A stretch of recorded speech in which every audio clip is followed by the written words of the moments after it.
दिक्कत तो ऐसे देखो मेरे को कुछ नहीं है, लेकिन जो मेजर इश्यूज मुझे अभी तक इस गाड़ी के अंदर लगे हैं वो हैं 4 जो मुझे दिल्ली एनसीआर में तो कभी अच्छे मिले नहीं। सही है, उसके लिए मुझे जाना पड़ता है कम से कम 65 किलोमीटर दूर जो है मेरठ। गाड़ी ओवरहीट बहुत जल्दी होती है। गाड़ी मेरी टो हुई 3.5 घंटे बाद, ने बीप करना स्टार्ट कर दिया, इंजन का साइन आ गया, कर दिया कि उसमें कोई बम रख दिया हो। सर्विस सेंटर मैंने अपनी ज़िंदगी में ऐसा नहीं देखा जो इतना बेवकूफ़ बनाता है कस्टमर का। वो है, मैं तो ये बोलूँगा जो भी निशान की गाड़ी ले रहा है भाई, दुनिया के किसी भी कोने में आकर से रिस्क लाना। यहाँ से गाड़ी लेके मुंबई चलाना तो 12 घंटे लगते हैं। और मैं था बहुत फ्रस्ट्रेटेड कि मेरे पास गाड़ी नहीं है, मैं जा नहीं सकता। मैं गाड़ी होने के बाद भी अगर मैं कैब से या कुछ किसी से गाड़ी मांग के जा रहा हूँ तो that doesn't make a sense for me. वहाँ पे उन्होंने लगाया मेरे से कम से कम 2 घंटे से ऊपर, सिर्फ बिलिंग में। मुश्किल से हफ्ता भर नहीं हुआ, वसुंधरा में दोबारा बेल्ट टूट गई। उन्होंने बोला सर आपका बेवकूफ बनाया, जिसने भी गाड़ी चल रही है आपकी, उन्होंने आपकी गाड़ी या तो सर से चेक करी नहीं है, इंस्पेक्ट नहीं करी। बिल्कुल। नमस्कार दोस्तों, स्वागत है आप सभी का मेरे इस चैनल पर। तो यार मेरा नाम है पारस सैनी और आज हम इस वीडियो में कवर करने वाले हैं Nissan Magnite 1 litre turbocharge engine के साथ आती है यार ये 3 सिलेंडर। इसमें आपको इंजन मिल जाता है। पावर स्पेसिफिकेशंस की बात करें तो ये गाड़ी मिल जाती है आपको 100 PS and 160 Nm of torque. Manual transmission रहने वाली है, हालांकि इसमें एक CVT ट्रांसमिशन का भी ऑप्शन आता है आप अगर ऑटोमेटिक लेना चाहते हैं, और वो भी आपका एक्सट्रॉनिक CVT आता है। इस वीडियो में हम एक डिटेल्ड रिव्यू कवर करने वाले हैं, ओनरशिप रिव्यू। गाड़ी चल चुकी है लगभग आपकी 66,000 विद इन, आप देख सकते हो मार्च 2022 में इस गाड़ी को परचेज किया गया था एंड आज तारीख है 24 सितंबर 2023। तो एक तरीके से 1.5 साल में इस गाड़ी को रन कर लिया 66,000 किलोमीटर। क्या क्या दिक्कतों का सामना करना पड़ा, कैसी कैसी दिक्कतें आई और क्या इस गाड़ी में उन्हें लगा खास, सर्विस कॉस्ट क्या रहने वाली है, सर्विस में किस किस तरीके का दिक्कतों का सामना करना पड़ता है। तो यार देखो, जो निसान ब्रांड है, जापानीज ब्रांड है आपका, और हालांकि इंडियन मार्केट में काफी लंबे समय से है, बट एक अपनी पहचान उस लेवल पे नहीं बना पाया है, क्योंकि उसके पीछे सबसे बड़ा एक अहम रोल होता है सर्विस सेंटर्स का। क्योंकि सर्विस सेंटर से होता है ना, जो आफ्टर सेल सर्विसेज होती हैं वो बहुत ज्यादा मैटर करती हैं एक ब्रांड की सक्सेस के लिए एंड एक कस्टमर ओनरशिप के लिए। कस्टमर जो एक तरीके से अपना एक्सपीरियंस शेयर करते हैं ना, जो भी इस गाड़ी को लेने से पहले इस वीडियो को देखेंगे, वो देखेंगे कि कैसी कैसी दिक्कतों का सामना करना पड़ता है। एंड ऐसा नहीं है कि यार दिक्कतों का ही सामना करना पड़ता है, जो ओनर है ना इस गाड़ी से बहुत अच्छे लेवल पे खुश भी हैं। तो बिना किसी देरी करते यार स्टार्ट करते हैं वीडियो को, बुलाते हैं गाड़ी के ओनर को एंड स्टार्ट करते हैं। तो हेलो निखिल जी, स्वागत है आपका हमारे चैनल पर। तो यार देखो, हमारे साथ आ गए हैं निखिल जी एंड ये अपना ओनरशिप एक एक्सपीरियंस शेयर करने वाले हैं कि निसान के साथ इनका कैसा सफर रहा 66,000 किलोमीटर, 66,000 किलोमीटर का, एंड क्या क्या दिक्कतों का सामना करना पड़ा। तो निखिल जी से ही पूछते हैं। दिक्कत तो ऐसे देखो मेरे को कुछ नहीं है, लेकिन जो मेजर इश्यूज मुझे अभी तक इस गाड़ी के अंदर लगे हैं वो हैं 4। पहला सर्विस, जो मुझे दिल्ली एनसीआर में तो कभी अच्छी मिली नहीं। सही है, उसके लिए मुझे जाना पड़ता है कम से कम 65 किलोमीटर दूर जो है मेरठ। वहाँ पे एक जेनिथ निसान है वहाँ पे मेरठ में, वहाँ जाना पड़ता है, जहाँ पे मैं जाके सोचता हूँ कि हाँ मैं अपनी गाड़ी खड़ी करके आराम से टेंशन फ्री 2-3 दिन भी छोड़ दूंगा ना, तो मुझे पता है मेरा काम अच्छा होगा। दूसरी चीज़ जो मुझे आज तक ये लगी है इसके अंदर बेकार, वो है एक तो गाड़ी ओवरहीट बहुत जल्दी होती है। अभी तक जब से मैंने गाड़ी ली थी, मतलब जिस दिन मैंने गाड़ी ली थी उसके 15 या 20 दिन बाद ही बारिश हुई। बारिश हो के मैं NH24 पे था हाईवे पे, और मैं जाम में फंसा, और जाम में ही गाड़ी ओवरहीट। मुझे नहीं पता कैसे हुई या क्या हुआ, गाड़ी ओवरहीट हुई। चलिए, मैंने RSA को फ़ोन किया, रोड साइड असिस्टेंट में सब कुछ करा कर गाड़ी मेरी टो हुई 3.5 घंटे बाद। 3.5 घंटे का टाइम लगा आपको RSA टीम आपके पास जो पहुंचने में, ठीक है। और वो भी ऐसा कोई नहीं, बहुत दूर था। उन लोगों ने बोला कि टाइम लगेगा 1 घंटा करते करते वो 3.5 घंटे लग गए। तो कहने का मतलब जो दिल्ली NCR जैसे एरिया में भी 3.5 घंटे का समय लगा, और वो भी दिल्ली के अंदर नहीं, NH24 पे। NH24 जो किस जगह? ये आपका ये ना NH24, जब हम वहाँ जाते हैं, इधर क्या बोलते हैं इसको, अपना सरायकाले खां। तो एक रास्ता जाता है ITO के लिए, एक रास्ता जाता है साउथ दिल्ली के लिए। बिल्कुल। तो मेरा ऑफिस गुड़गांव में, तो मैं साउथ दिल्ली के लिए लेफ्ट हो जाता हूँ। तो जब साउथ दिल्ली के लिए लेफ्ट होते हैं तो एक वहाँ पे आता है जैन शिकंजी, और फिर एक रास्ता यमुना से पहले आता है जैन शिकंजी। मैंने पार करा ही है बस, मतलब मैं मुश्किल से मुश्किल 50 मीटर आगे गया हूँ और गाड़ी बंद, बीच रोड पे बंद हो गई थी, या फिर कैसे कोई सिग्नल वगैरह? गाड़ी ने बीप करना स्टार्ट कर दिया, इंजन का साइन आ गया मुझे, क्योंकि मेरे पास तो फर्स्ट टाइम थी गाड़ी। मुझे 15 दिन भी नहीं हुए थे, 15-20 दिन की बात है। ओके। और मुझे आइडिया नहीं था क्या हो रहा है, क्योंकि उसमें क्या हुआ, इंजन का साइन आया, बहुत तेज गाड़ी बीप कर रही थी, ऐसे कर दिया कि उसमें कोई बम रख दिया हो। मैंने गाड़ी कैसे ना कैसे करके, क्योंकि अब उस टाइम पे गाड़ी थोड़ी स्पीड में थी, तो मैंने अब गाड़ी कुछ रेस वेस पकड़ नहीं थी, तो उस टाइम पे पूरी इंजन बंद हो गया था। तो मैंने कैसे ना कैसे करके क्लच दबा के गाड़ी पहले तो साइड में लगाई, वो लग भी नहीं पाई। आधे टाइम तो मैंने खींच खाँच के धक्का मंगवा के किसी से साइड में करवा कर मैंने वो करा RSA में फ़ोन। अब RSA ने बोला 1 घंटा हो जाएगा। चलिए ठीक है, कोई बात नहीं, समझ में आता है 1 घंटा। उसके बाद दोबारा कॉल किया, वो कह रहे सर आ रहा है रास्ते में। वो करते करते वो 3.5 घंटे में आया, यानी कि मेरी गाड़ी ख़राब हुई थी 9:15 बजे के आसपास, और मेरे पास RSA आया 12:35 पे या 12:38 पे, मुझे एग्जैक्ट टाइम याद नहीं है, 12:30 तक। और 12:30 तक मैं वहीं खड़ा रहा, ठीक है, क्योंकि एक उनकी तरफ से एक बंदा आता है जो कस्टडी लेता है, वो कस्टडी ही लेने वाला इतनी देर आया था। अच्छा, कस्टडी लेने वाला ही इतनी देर आया था, बाकी टीम पहले पहुंच गई थी? कोई भी नहीं आया, कोई भी नहीं आया, मैं वहीं खड़ा डायरेक्टली वहीं। वो एक बंदा आया, उसने मेरे से कस्टडी ली। कस्टडी लेने के बाद उसने मेरे को बोला कि सर मैं आप डॉक्यूमेंट साइन कर दीजिए। तो फिर जब मेरे पास वो बंदा आया, अब उसने मेरे डॉक्यूमेंट साइन करवाए। डॉक्यूमेंट साइन कराने के बाद मेरे को लगा कम से कम नहीं तो उसका फ़ोन आया मेरे पास 2:30 या 2:40 के बीच में कि सर अब गाड़ी आपकी टो हुई है। तो मैंने उससे बोला अच्छा गाड़ी कहाँ ले जा रहे हो आप? तो उसने बोला मतलब आप कस्टडी देके वहाँ से चले गए थे? हाँ। तो उन्होंने कैब फैसिलिटी वगैरह भी कोई प्रोवाइड कराई थी? कुछ भी नहीं कराई थी। फिर मैंने क्या हुआ, मैंने अपनी कैब खुद बुक करी। मैं गुड़गांव गया, साइबर हब मेरा ऑफिस है, मैं साइबर हब गया। साइबर हब जाके मेरे पास आया फ़ोन, तो मैंने पूछा अच्छा आप कहाँ ले जा रहे हैं? मेरा उस टाइम पे गाजियाबाद में रहता हूँ, तो मेरा घर के पास न्यू निशान पड़ता है जहाँ से मैंने गाड़ी ली थी। तो मैंने उनको बोला न्यू निशान छोड़ दीजिए। तो उन्होंने बोला सर न्यू निशान नहीं जाएगी, जो उसके नियर बाय है वहाँ जाएगी। मैंने कहा कहाँ जाएगी? तो उन्होंने बोला वहाँ जाएगी अपने ये ओखला पास पड़ता है वहाँ से, तो ओखला जाएगी। मैंने कहा ठीक है चलो ओखला ले जाओ। अब ओखला में गई गाड़ी, तो गाड़ी के नेक्स्ट डे मैंने कॉल किया ओखला में, कोई रिस्पॉन्स नहीं। सर्विस सेंटर मैंने अपनी ज़िंदगी में ऐसा नहीं देखा जो इतना बेवकूफ़ बनाता है कस्टमर का, वो है सबसे ज़्यादा ओखला में UV निशान। मैं तो ये बोलूँगा जो भी निशान की गाड़ी ले रहा है भाई, दुनिया के किसी भी कोने में आकर से रिस्क लाना। यहाँ से गाड़ी लेके मुंबई चलाना तो 12 घंटे लगते हैं, लेकिन ओखला मत जाना।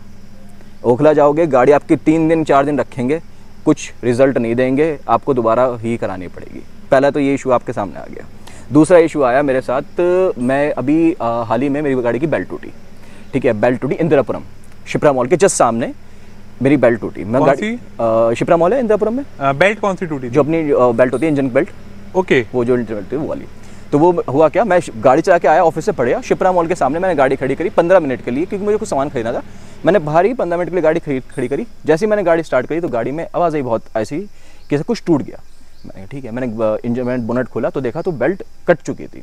मैंने ठीक है, फिर दोबारा वहाँ पे रोड साइड स्टैंड में फ़ोन किया। वहाँ पे फ़ोन किया, उन्होंने फिर दोबारा भेजी ओखला, क्योंकि यहाँ पे न्यू निशान बंद हो चुका था। ओके। तो ये हाल ही की बात है, अभी रिसेंटली। हाँ, क्योंकि न्यू निशान आई थिंक अभी कुछ टाइम पहले बंद हुआ है, अप्रैल की, इसी मंथ की, ठीक है। अब ये टूट गई बेल्ट, चलिए टूट गई। अब मैंने उनको बोला कहाँ ले जाओगे? उन्होंने बोला सर ओखला जाएगी। मैंने चल ठीक है कोई बात नहीं। अब आज गाड़ी की बेल्ट टूटी है और मेरे को गाड़ी मिली नेक्स्ट टू नेक्स्ट डे, और वो भी कैसे? क्योंकि मेरे घर में हो गई थी मेरी नाना जी की डेथ, और मैं था बहुत फ्रस्ट्रेटेड कि मेरे पास गाड़ी नहीं है, मैं जा नहीं सकता। मैं गाड़ी होने के बाद भी अगर मैं कैब से या कुछ किसी से गाड़ी मांग के जा रहा हूँ तो that doesn't make a sense for me. तो मैंने क्या कहा, मैंने उनको कॉल किया, वहाँ से कोई रिस्पांस नहीं, कोई भी रिस्पांस नहीं कर रहा है। कोई कॉल पता नहीं, मुझे नहीं पता, फोन कोई कस्टमर केयर टीम वगैरह की किसी भी तरह का कोई रिस्पांस नहीं कर रहा। मैंने गूगल से नंबर उठाए, निशान की वेबसाइट से नंबर उठाए, कोई रिस्पांस नहीं कर रहा। मेरे पास कोई सॉल्यूशन था। मैंने कस्टमर सर्विस में कॉल किया। मैंने कस्टमर सर्विस में जो भी मेरे अंदर फ्रस्ट्रेशन थी, यूवी निशान या डायरेक्ट निशान? डायरेक्ट निशान अप्रोच करा आपने? डायरेक्ट निशान कस्टमर केयर सर्विस में कॉल किया। मैंने उनको बोला कि परसों मेरी गाड़ी की बेल्ट टूटी है, और बेल्ट का कितना कोई बहुत मेजर इशू नहीं है, हार्डली टू हार्डली 2 घंटे का टाइम मैं बोल रहा हूँ। जैसे 3 घंटे खींच लिए, वो 2 दिन लग गए, 2.5 दिन, वो भी 2.5 दिन हो चुके थे, तब भी 2 दिन हो गए थे। थर्ड डे जब था, मैं 3 बजे घर से निकला हूँ ये सोच के कि मेरी गाड़ी आज मिल जाएगी, लेकिन वहाँ से कोई रिस्पांस नहीं आया। मैं निशान को कॉल किया, उन्होंने वहाँ का जो मैनेजर था उनको लाइन पे लिया कि सर मैं लाइन पे लेता हूँ। मैंने ठीक है। अब उन्होंने लाइन पे लिया, उन्होंने मेरे को बोला सर गाड़ी मॉनिटर करनी पड़ती है, ये करना होता है, ये करता है। मैंने कहा चलो ठीक है, अग्री, अंडरस्टैंड होता है ये बात। उन्होंने बोला आप आ जाओ और गाड़ी ले जाओ। मैंने कहा ठीक है। मैंने कहा मेरे घर में ये इशू है और ऐसे से बात है, मुझे गाड़ी आप रेडी करके रखो, जो भी आपकी बिलिंग है मैं आगे कर देता हूँ, आप गाड़ी रेडी रखो, बस मुझे रुकना नहीं है, आप जो भी आपकी बिलिंग होगी कर के निकल जाएंगे। वहाँ पे उन्होंने लगाया मेरे से कम से कम 2 घंटे से ऊपर, सिर्फ बिलिंग में। अभी हम चेक करवा रहे हैं, अभी हम करवा रहे हैं, ऐसे कर करके। उसके बाद क्या हुआ, जब मेरे घर से फ़ोन आ रहे बार कि ऐसे है, जल्दी आओ। मतलब आप 3 बजे लगभग वहाँ पहुँच गए थे, आपको 5 बजे तक मुझे गाड़ी मिली है 5:30 बजे के आसपास, नहीं 5:20, 5:15 के आसपास। मैं सही शार्प 3:01 में कैब से उतरा हूँ, और मेरे पास शायद से ओला के अभी भी वो जो ड्रॉप का आता है ना, वो शायद से पड़ा होगा, ठीक है। तो अब हुआ क्या, जब मैं वहाँ से उतरा, अब वहाँ पे उनके जो टीम वाले हैं वो आपस में पता नहीं बात कर रहे हैं। मैं उनसे बोल रहा हूँ कि सर बिलिंग करा दो। तो उन्होंने बोला हाँ सर एक बार 5 मिनट रुक जाओ, करा रहे हैं, जबकि वो लंच टाइम भी नहीं था। चलिए फिर इन्होंने बिलिंग हुई तो उन्होंने अंदर वो जो सर्विस स्टेशन है उनको बोला गाड़ी रेडी करो। अब वो गाड़ी साफ़ करने में लगे हुए हैं, मतलब जब मैं बिलिंग हो गई है उसके बाद वो गाड़ी साफ़ कर रहे हैं। मैंने बोला भाई साफ़ मत करो, आप मुझे गाड़ी दो, मेरी इमरजेंसी है, मुझे जाना है, आप समझो तो बात को। उन्होंने बोला सर मुझे हम साफ़ करनी पड़ेगी वरना हमारी प्रॉब्लम है, ये हमको ऐसे बोलेंगे कि आपने गाड़ी साफ़ करके नहीं दी। मैंने कहा आप छोड़ो जो भी है, आप गाड़ी दो। मैंने गाड़ी ली और मैं गाड़ी लेकर यहाँ से निकला। मुश्किल से हफ्ता भर नहीं हुआ, वसुंधरा में दोबारा बेल्ट टूट गई। मुश्किल से हफ्ता भर नहीं हुआ, गाड़ी की बेल्ट दोबारा टूट गई, हफ्ते भर नहीं हुआ। ठीक है, चलो वहां से मैंने लोकल बेल्ट कैसे न कैसे डलवाई। तो आपने आफ्टर मार्केट वो काम हाँ, वो मैं अब मेरे पास कोई ऑप्शन नहीं था। सही बात है, रात का टाइम दिन में गाड़ियां मिलेंगी तो फिर कैसे काम। ठीक है, मेरे पास ऑप्शन नहीं था कुछ। मैंने क्या काम करा, मैंने अब रोड पे गाड़ी खड़ी है बीच में, मेरे को ज़्यादा दूर सर्विस स्टेशन नहीं था, कोई एक नॉर्मल शॉप देखी, मेरे को जो आजकल नॉर्मल शॉप होती है मैकेनिक्स की, वो देखी। उसने मेरे को बेल्ट का भैया डाल दूंगा। मैंने कितने में, उन्होंने बोला भैया 1500 रुपये लेंगे। मैंने कहा भाई डाल, कम से कम ये घर तक तो जाए। चलो ये हुआ, अब करा के उसके बाद मैंने बेल्ट डलाई। उसने बेचारा जो उसका जो खैर उसको नहीं पता था इंसान के बारे में, उसने पहली बार बेल्ट डाली, वो समझता हूँ। उसके बाद मैंने सारे सर्विस सेंटर चेक करे, जहांगीरपुरी चेक करा, न्यू निसान बंद। ठीक है, अब मेरे पास कोई ऑप्शन नहीं था। गुड़गांव आता है बहुत दूर, गुड़गांव आपका सोना रोड। हाँ सोना रोड पे, ठीक है, वो आता है बहुत दूर। फिर मैंने क्या काम करा, मैं लेके गया इसको जेनिथ निसान और मैंने उनको कॉल किया। हाँ, मैंने उनको अप्रोच किया कि मेरे को ऐसे बात है, मेरे को गाड़ी की सर्विस करवानी है और मेरी बेल्ट टूट गई है और मैंने 15 दिन पहले, मतलब हफ्ते भर पहले, 6 दिन पहले मैंने बेल्ट डलवाई है, ये बेल्ट टूट गई है, इसमें इशू क्या है। उन्होंने बोला सर आप गाड़ी लेके आओ, हम चेक करते हैं। मैं गाड़ी लेके गया, उन्होंने बताया सर आपका तो बेवकूफ़ बनाया गया है। उन्होंने मेरे मुंह पे ये बोला, वहाँ के एक जो एग्जीक्यूटिव वो है, सुपरवाइजर है, जो भी हैं अपने मैनेजर होते हैं, उन्होंने बोला सर आपका बेवकूफ़ बनाया है, जिसने भी गाड़ी चल रही है आपकी, उन्होंने आपकी गाड़ी या तो सर से चेक करी नहीं है, इंस्पेक्ट नहीं करी, बिल्कुल चेक नहीं करी है, उन्होंने बस बेल्ट डाल दी, आपको दे दी।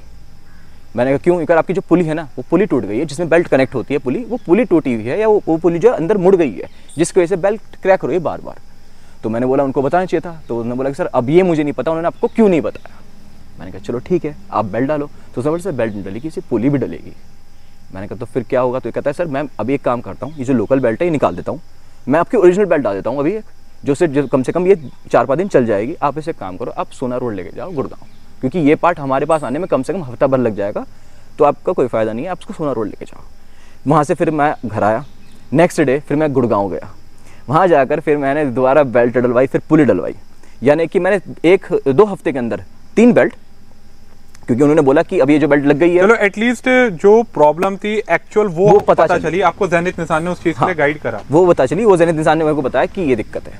चलिए वहाँ गया, वहाँ पर उन्होंने सब कुछ करके दे दिया। उन्होंने की जो सर्विस थी, मैं सही बता रहा हूँ आपको, मैंने न्यू निसान गाजियाबाद में सर्विस कराई है, मैंने ओखले वाले में सर्विस कराई है, लेकिन जो सर्विस गुड़गांव की है और जो सर्विस मेरठ वाले की है, दैट इज़ फार बेटर।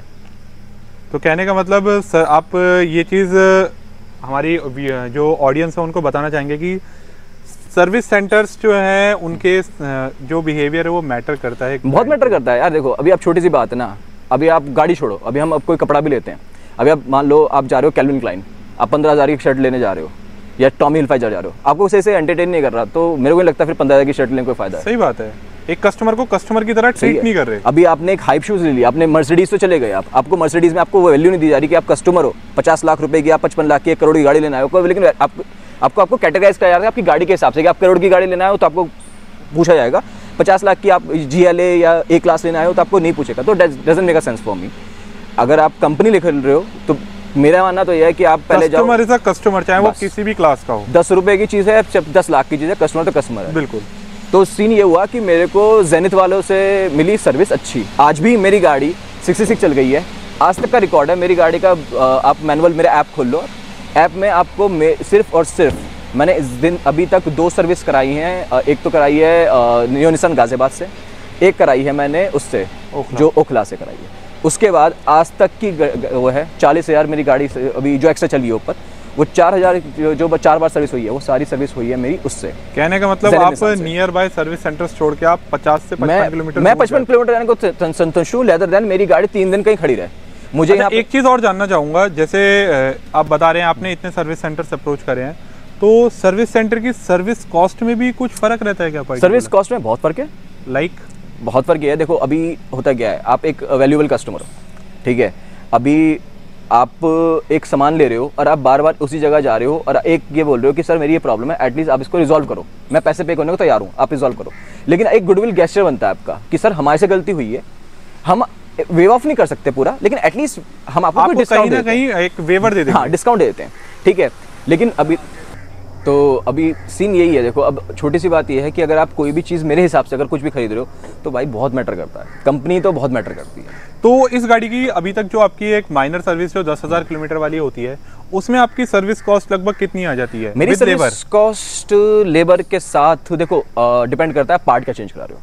देखो एयर फिल्टर तो चेंज, जो नॉर्मल अपनी एसेंशियल सर्विस होती है, engine oil, oil filter, hardly खींच के बताऊं मैं आपको 6 to 7 के बीच में 6 से 7,000 रुपए में आपकी गाड़ी की सर्विस हो जाती है, और वो वर्थ है मेरे हिसाब से। और इसमें जैसे अभी तक कोई डिस्क पैड वगैरह डले हैं? मेरे अभी तक ये वाला शॉकर चेंज है, ओके, उस साइड का शॉकर चेंज है, और मेरी जो जंपिंग रॉड होती है जंपिंग रॉड चेंज है, और मेरे पुली तो आपको बताया दिया, पुली चेंज है बस। अच्छा, तो एक चीज मैं जानना चाहूंगा, जैसे बताते हैं कि निसान के स्पेयर पार्ट बहुत ज्यादा कॉस्टली हैं, आपको कभी ऐसा लगा? नहीं, देखो यार अब छोटी सी बात है ना, आप ये तो कम चीज से आप ले लो परफॉर्मेंस, सही है, या फिर आप ले लो कि भाई सस्ती चीज मिल जाए। अब आप देखो मार्केट में गाड़ियां 2-2.5-3 लाख से स्टार्ट है और 3-4 करोड़ तक भी हैं और उससे ऊपर भी हैं, ठीक है। अब डिपेंड करता है ना, अब जिस हिसाब से डालोगे उस हिसाब से सामान मिलेगा। नहीं, मेरा कहने का मतलब ये है, जैसे इस सेगमेंट में Hyundai की वेन्यू आती है, मारुति की विटारा ब्रीजा आती है, तो उस कंपैरिजन में आपको ऐसा तो कभी फील नहीं हुआ कि नहीं यार मैग्नाइट की जो स्पेयर पार्ट है, सर्विस कॉस्ट है, वो आपकी ज्यादा है इन गाड़ियों के कंपैरिजन में? बताऊं आपको, जब भगती है गाड़ी तो मैं से आपको लिख के दे रहा हूँ, आप वेन्यू भगा लो, एनलाइन नहीं, वेन्यू सेम सेगमेंट की भगा लो आप, और ये भगा लो आप। मैं आपको बता रहा हूँ वेन्यू वाला, आपको आप ये बोलोगे भाई तू 5 मिनट आगे निकल जा, मैं आ रहा हूँ। नहीं, मैंने इसकी एक परफॉर्मेंस वाली देखी है, इवन जिसमें सोनेट थी 1 लीटर के साथ, इवन ये इसका CVT था, उसका DCT था, तो मैग्नाइट ने कम पावर फिगर्स है इन टर्म्स ऑफ, अगर आप पेपर वर्क में देखोगे तो ऑन पेपर्स पावर फिगर्स वगैरह कम इसकी प्रोड्यूस करता है, लेकिन उसके बाद भी ये उसको बीट कर देती है। हाँ, जो मैंने देखा ये फैक्ट है, जो डॉक्यूमेंटेड है वो देखो टॉर्क और वो जो उसका हॉर्स पावर है जो डॉक्यूमेंटेड है, वो इससे ये लगा लो आपको 5% ज़्यादा है जब आप चलाने पे आती है गाड़ी। ओके, जब चलती है ना गाड़ी तो कहने का मतलब परफॉर्मेंस से रिलेटेड आपको कभी ऐसा? परफॉर्मेंस से रिलेटेड तो मैं नहीं मानता, इस सेगमेंट में इस प्राइस रेंज में इतने अच्छे टर्बो इंजन के साथ गाड़ी मिल सकती है। मैटर यही करता है, आपको देखो परफॉर्मेंस आपको मिल जाएगी, बट मैटर ये करता है कि एक प्राइस रेंज ना बहुत मैटर करती है एक गाड़ी के वैल्यू फॉर मनी पैकेज होने के पीछे, सबसे बड़ा मैटर करती है यार ये। तो जो निसान है, जैसा निखिल भाई ने बताया कि सर्विस कॉस्ट यार 6 से 7,000 रुपये, मैं नहीं मानता कि कोई ज़्यादा है। अगर आप एक मारुति के सर्विस सेंटर में भी जाओगे ना और आप एक ब्रीजा की सर्विस कराते हो, अराउंड 10,000 रुपये तक का सर्विस कॉस्ट उसमें आती है। गलत तो नहीं कह रहा? सही है, एक्जैक्टली ये चीज़ें रहती हैं। ये चीज़ें मिथ थी कि मारुति की सर्विस कॉस्ट आपको कम मिला करती थी, जो आपकी सस्ती हो जाया करती थी, बस ऐसा नहीं है। इसके भी स्पेयर पार्ट ऐसे कोई ज़्यादा कॉस्टली नहीं है, जैसे निखिल भाई ने बताया है। तो यार फाइनल एक कंक्लूजन पे आते हैं। नहीं, मैं एक चीज़ में और ऐड करना चाहूँगा, जब आप बोल रहे हो ना कि मारुति का नहीं है, तो मारुति बेवकूफ़ी बहुत अच्छे से बनाता है, बहुत अच्छे से बनाता है। मारुति की आप स्विफ्ट डिजायर या स्विफ्ट कोई सी भी गाड़ी, स्विफ्ट ले लो, स्पेसो ले लो, स्लैरियो ले लो, आप सर्विस कराने जाओ तो उसके बाद 2 वो है इंजन ऑयल 2 रहते हैं। हाँ, एक सिंथेटिक वाला जो है, जो नॉर्मली गाड़ी में डलता है। हमारे में क्या है, हम दिखाते हैं इंजन ऑयल, वो क्या करते हैं निसान का डब्बा खोलते हैं सिंथेटिक, कैप खोलते हैं, डब्बा खोलते हैं, निसान का डालते हैं, कैस्ट्रोल वेस्ट्रोल कुछ नहीं। उनका देखा है मैंने, उनका बड़ा ना इतना बड़ा ड्रम होता है, उसके अंदर पिंकिश कलर का एक वो होता है, मुझे समझ में आया वो कि कूलेंट है या इंजन ऑयल है। उसने बोला सर ये तो इंजन ऑयल है, और मैंने बोला अच्छा पूरी सर्विस कितने की? सर 3,000 में पूरी सर्विस गाड़ी की। तो फिर वही बात है ना, अगर आपकी सर्विस 3,000 की है तो परफॉर्मेंस भी आपको 3,000 वाली ही मिलेगी। कहने का मतलब वही चीज वाली बात है, 3,000 रुपए की अगर सर्विस कॉस्ट उस गाड़ी की अगर बैठती है तो 3,000 रुपए वो आपको उसी क्वालिटी की जिसमें चीजें डाल रहे हैं। बात है। तो यार देखो, ऐसा नहीं होता कि सर्विस कॉस्ट कम है तो आपको चीज भी वैसी मिल रही है, तो कहीं ना कहीं वो ना सर्विस कॉस्ट का जो अमाउंट आप पे कर रहे हो आपको वैसी चीज ही मिलेगी। लाइक आप इंजन ऑयल की बात करो या किसी भी पार्ट की बात करो। तो कंक्लूजन पे आते हैं। तो यार कंक्लूजन निखिल भाई से पूछते हैं, किन किन लोगों को ये गाड़ी रिकमेंड करना चाहोगे? मैं सबको ये गाड़ी रिकमेंड करना चाहूँगा जो देखो जो डेली रनिंग वाले हैं, जिनको वाकई स्पीड चाहिए। देखो छोटी सी बात है, आई एम 30, ठीक है, मैं 30 साल का हूँ, मैं डिजायर लेके क्या करूँगा? मेरे को बच्चे नहीं ट्रैवल कराने अपने, सी बी ऑनेस्ट, मेरे को अपने बच्चे ट्रैवल नहीं करवाने। मैं डिजायर लेके या फिर एक होम जो हम बोलते हैं फैमिली गाड़ी लेके मैं क्या करूँगा? मेरी उम्र अभी 30 है, आई वांट अ स्पीड। मेरे को स्पीड चाहिए कि भाई मैं अगर जाम फंसा हूँ, अगर मेरे को रोड खाली दिख रहा है तो एटलीस्ट मेरी गाड़ी एक झटके में भगे, मुझे उसको धगाना ना पड़े कि भाई तू भाग तो। मैं अगर उस पर प्रेशर भी ना रखूँ ना, अगर प्यार से पंजा रखूँ तो गाड़ी क्या कि बेटा मुझे भगा, ठीक है। ये गाड़ी आपको बेस्ट है भाई उसमें। और माइलेज के बारे में क्या कहना चाहेंगे? माइलेज देखो, मैंने जो अभी तक निकाला है इससे लोकल का एंड लॉन्ग का, आप मेरा ये रहा, गाड़ी खड़ी है, आप चाहे खुद अनलॉक करो, गाड़ी स्टार्ट करो, नहीं वो चीज तो बिल्कुल ठीक है। 29.9 का मैंने एवरेज निकाला था इसका टॉप माइलेज 29.9 पे। नहीं, जैसे टैंक टू टैंक में कभी आपने मेजर किया है इसका? टैंक टू टैंक में बता रहा हूँ आपको। हाँ। टैंक टू टैंक में देखो, टैंक टू टैंक में तो बाकी डिवाइड करता है आपकी ड्राइविंग परफॉर्मेंस पे। आप अगर गाड़ी को फालतू में ही करते रहोगे तो फिर उससे एवरेज नहीं आएगा। डिपेंड रोड सिचुएशन और ड्राइविंग बिहेवियर मैटर करता है, मेन है रोड सिचुएशन। पहली चीज तो पहली है ड्राइविंग, आपका ड्राइविंग बिहेवियर। रोड तो आपकी देखो, पब्लिक ऐसी भी है जो रोड पे भी, खाली रोड पे भी पागलों की तरह भगा रही है गाड़ी। तो गाड़ी भगाने का भी तरीका होता है। एकदम पंजा दबा रहे हो, गाड़ी तो ऑब्वियसली बात है पेट्रोल पिएगी। आप प्यार से गाड़ी उठा रहे हो तो वो गाड़ी पेट्रोल नहीं पिएगी, अपना एवरेज निकालेगी। ये तो मैंने तो देखो, मेरा मेन रनिंग है इसका हाईवे पे, क्योंकि मैं रोज गाजियाबाद से गुड़गांव अप डाउन है, तो मैंने तो अभी तक हाईवे पे इस पे 29.9 का एवरेज मैंने निकाला है अपने हाथ से। जो अभी तक मेरी गाड़ी की जो टॉप MID में जो आता है, हाँ, जो मेरी जो हिस्ट्री में आता है ना, वो वहाँ पे लिखा हुआ है। तो वो आपने कभी, जैसे एक होता है MID का एवरेज और एक होता है आपका एग्जैक्टली आपने कभी कैलकुलेट फिगर्स करी हो? मैंने अगर कैलकुलेट करूं तो इसका जो एवरेज मैं निकाल देता हूं लोकल में, it is 17 to 18। Okay, and highway पे निकल जाता है भाई 22-23। तो यार देखो, लोकल में भी आपको ये 18 से 19 का माइलेज बता रहे हैं एंड 22 to 23। तो 1 लीटर का टर्बोचार्ज इंजन है, पावर भी मिल रही है, माइलेज भी मिल रहा है। और ये गाड़ी आपको कितने की पड़ी थी उस टाइम पे? ये गाड़ी मेरा XV प्रीमियम जो टॉप मॉडल था, XV प्रीमियम, उससे एक नीचे वाला XV टर्बो है। ये XV टर्बो है मैनुअल में। तो ये मेरे को पड़ी थी सब कुछ होकर, इंश्योरेंस सब कुछ लगाकर, क्योंकि मैंने तो कुछ एक्सेसरीज भी इसमें ऐड ऑन कराई थी। तो क्रोम पार्टिकल्स है? हाँ, नहीं थर्ड पार्टी से नहीं, क्रोम पार्टिकल्स। हाँ, क्रोम पार्टिकल्स थे, कुशंस थे अंदर के, और ये जो विंडशील्ड के होते हैं, मेरे को नाम नहीं पता जो ये डोर वाइजर, तो ये लगवाए थे। तो मेरे को टोटल गाड़ी पड़ी थी उस टाइम पे ये 1089 में। 1089 की आपको उस टाइम पे पड़ी थी ऑन रोड। तो गाड़ी से देखो यार, दिक्कतों का सामना कहीं करना पड़ा है। कहीं ना कहीं सर्विस सेंटर का भी एक बहुत बड़ा मेजर रोल रहता है एक कस्टमर के सेटिस्फेक्शन में। जैसा इन्होंने बताया, सोना रोड और ज़ेनिथ निसान, ये अपने घर से 20 से 25 किलोमीटर के एक रेडियस से हटके ये 50 से 55 किलोमीटर दूर गाड़ी की सिर्फ सर्विस कराने के लिए जाते हैं। क्या केवल एक कस्टमर का वहाँ से इनका जो सर्विस सेंटर का फीडबैक है वो इनको काफ़ी अच्छा मिला है।